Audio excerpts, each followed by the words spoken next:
Have you ever jumped on the scale one day to see that the scale crept up a couple of pounds? So then you refine your diet, you take a look at what you're eating, you try to correct something that went wrong the week before, you get on the scale again and you see the scale's gone up again. If you feel like you're eating all of the right foods, you may ask yourself if your metabolism is beginning to slow down. I mean, that's what we've heard for years, is that we hit a certain age and then suddenly our metabolisms just drop like a bomb.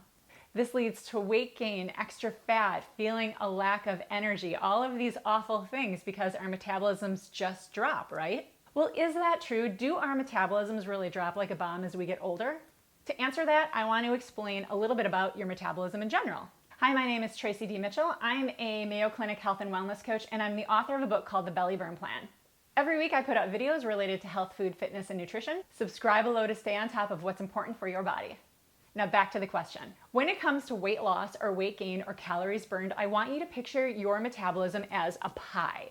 And this pie has 4 slices on it. One slice is half the pie, and that's called your resting metabolic rate. Your resting metabolic rate makes up half of your overall energy expenditure. And this half of your metabolism is active when your body is at complete rest. So let's say you're asleep in bed without moving a muscle. This is where your RMR is active. Your brain, your liver, your heart, your spleen, all of your vital organs need to work really hard to sustain life. Your body's also really busy repairing itself from the wear and tear you experience throughout the day.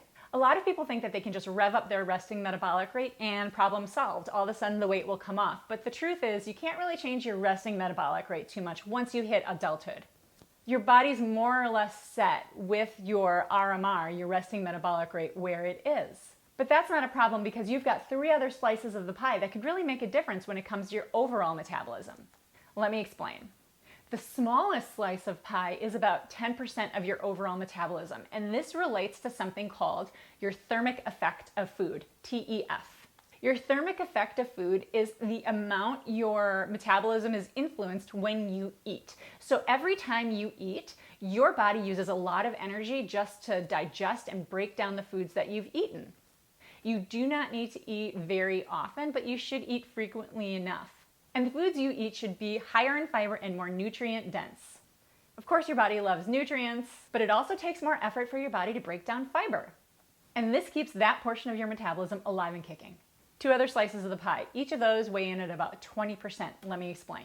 The next part of the pie is something called purposeful activity level, or exercise. And this can consume up to about 20% of your metabolism. So if you really want to boost your metabolism every single day, devote at least some time to purposeful activity. Purposeful activity is any form of exercise. You don't have to go to the gym 7 days a week. You can just go outside and go for a long walk. You can go for a jog, practice Pilates, practice yoga, go lift weights. Do something to get your body moving with intention. The 4th and final slice of the pie is something called NEAT, non-exercise activity thermogenesis. All NEAT is any activity that you participate in that isn't exercise, so you're not purposefully going for a long walk, you're not going for a jog. Rather, you're moving around the house. Maybe you're taking the stairs at work instead of taking the elevator. You're washing the dishes, you're doing the gardening, you're taking out the garbage. Any of those activities throughout the day accumulate to be a big portion of calories burned if you're the type of person that gets up and gets moving.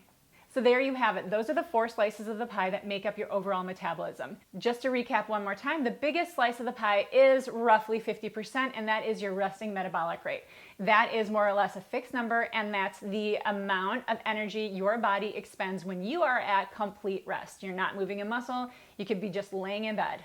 The second portion of the pie is about 10% of your overall energy expenditure, and that is something called thermic effect of food, TEF. And that's the amount of energy expenditure that relates to digestion and breaking down the foods that you eat. The 3rd slice of the pie is about 20%, but only if you use it, and that is purposeful activity level or exercise. Make time for exercise every day. Even if it's just a little bit of movement, you will do your body a huge favor, especially if weight loss is a goal of yours. And the final slice of the pie, and this is something that surprises a lot of people, that this requires about 20% energy expenditure if you use it, and that is non-exercise activity thermogenesis, NEAT. Get up, get moving, take advantage of your body. If you don't move it, you'll lose it.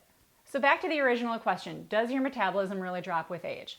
Well, not nearly as much as you'd think. In fact, not very much at all. But what does change is our responsibilities and our lifestyle. And oftentimes when our responsibilities increase as we get older, we prioritize our health and our activity much, much less. So if you want to make a difference with your metabolism, you do have control of about 50% of it. That's a big chunk. Make sure that you're eating healthy foods that are high in fiber. Take time for exercise every single day, even if it's only a few minutes of brisk walking. And get up and get moving. Do tasks around the house. Take the stairs at work instead of the elevator. Park on the far side of the parking lot. Take out the garbage more often. Go get the mail. Do the things that maybe you're procrastinating on doing that need to get done around the house. All of this absorbs and expends a lot of energy.